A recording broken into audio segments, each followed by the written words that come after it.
গণতন্ত্রের ধোয়া তুলে বাকশাল ময়ে দুর্নীতির বেড়া জালে দেশ গেছে রসাতলে।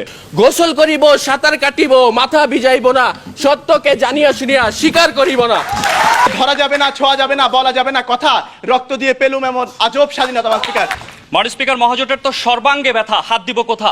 মাননীয় স্পিকার, শেয়ার বাজার, পদ্মা সেতু থেকে শুরু করে হলমার্ক, ডেস্টিনি, মাননীয় স্পিকার একটা রিপোর্টও তারা প্রকাশ করেনি যা প্রমাণ করে সন্দেহাতীতভাবে এই সরকার দুর্নীতিগ্রস্ত। মাননীয় স্পিকার, যখন বাংলাদেশের 41% শিশু পুষ্টিকর খাদ্যের অভাবজনিত রোগে ভোগে, যেই দেশের ফলে রসের চাইতে ফরমালিনের পরিমাণ বেশি, এবং যেই সরকারেরা বলে অভাবের তাড়নায় মা সন্তানের গলা টিপে হত্যা করে, সেই খাদ্যের মজুদ সরকারের কত বড় সফলতা জনগণ জানতে চায়। মাননীয় স্পিকার, 2012 টিসিবি রিপোর্ট অনুসারে 48 টাকার সয়াবিন তেল এখন 130 টাকা, 45 টাকার মুসুরের ডাল এখন 140 টাকা, 250 টাকার ইউরিয়া সার এখন 1100 টাকা।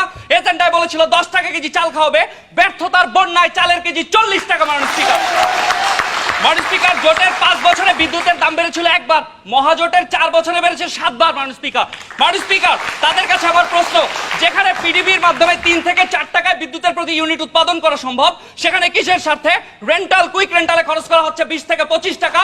কার ব্যাংক ব্যালেন্স বৃদ্ধি করার জন্য সরকার গচ্ছা দিচ্ছে 20,000 কোটি টাকা? মাননীয় স্পিকার, বর্তমান মহাদশ সরকারের নেতৃত্বে সংবিধান ক্ষতবিক্ষত হয়েছে, সার্বভৌমত্ব রক্তাক্ত হয়েছে, ভারতের কাছে ফেলানি সহ অসংখ্য বাংলাদেশিদের জীবন দিতে হচ্ছে প্রতিনিয়ত। মাননীয় স্পিকার, সীমান্ত অরক্ষিত মাদকে অস্ত্রে দেশ চেয়ে গেছে, বাংলাদেশের ছিটমহলগুলোতে ভারতীয় পতাকা উঠেছে। মাননীয় স্পিকার, জাতি ভোলেন এই 25 ফেব্রুয়ারি 2009 তারিখের কথা, যেদিন ঘটেছিল বিডিআর বিদ্রোহ। মাননীয় স্পিকার, সেক্ষেত্রে মাননীয় স্পিকার, সিএনএন বলেছিল যে Awami government is the killer government of Bangladesh. মাননীয় স্পিকার, আজকে আপনি যখন সংবিধান দ্বারা স্বীকৃত হেফাজতের সমাবেশে ঢুকে রাতের আধারে পাখির মতো গুলি করে মানুষ হত্যা করেন এবং ভোরের আলো ফোটার সাথে সাথে খুব বেশি সফল হয়ে যান, তখন আর জনগণের মনে প্রশ্ন জাগে, এটি কি মহাজোট সরকারের সফলতা না স্বৈরাচারিতা? মাননীয় স্পিকার, পুলিশের বুটের নিচে আজ গণতন্ত্র পৃষ্ঠ। মাননীয় স্পিকার, পুলিশের নির্যাতনের হার বর্তমান সরকারের সময় বহুগুণে বেড়ে গেছে। মাননীয় স্পিকার, পুলিশ কাস্টাডিতে 70 জন লোককে নির্যাতন করে মেরে ফেলা হয়েছে। মাননীয় স্পিকার, কোন সরকারের আমলে? মাননীয় স্পিকার, জাতি আজ জানতে চায়। মাননীয় স্পিকার, আজ আমরা বারবার সোনার বাংলা গড়ার স্বপ্ন দেখি, কিন্তু লক্ষ্য করুন, যখন এই সোনার বাংলার খাঁটি সোনাটি আপনি পার্শ্ববর্তী দেশ ভারতকে দিয়ে দিচ্ছেন,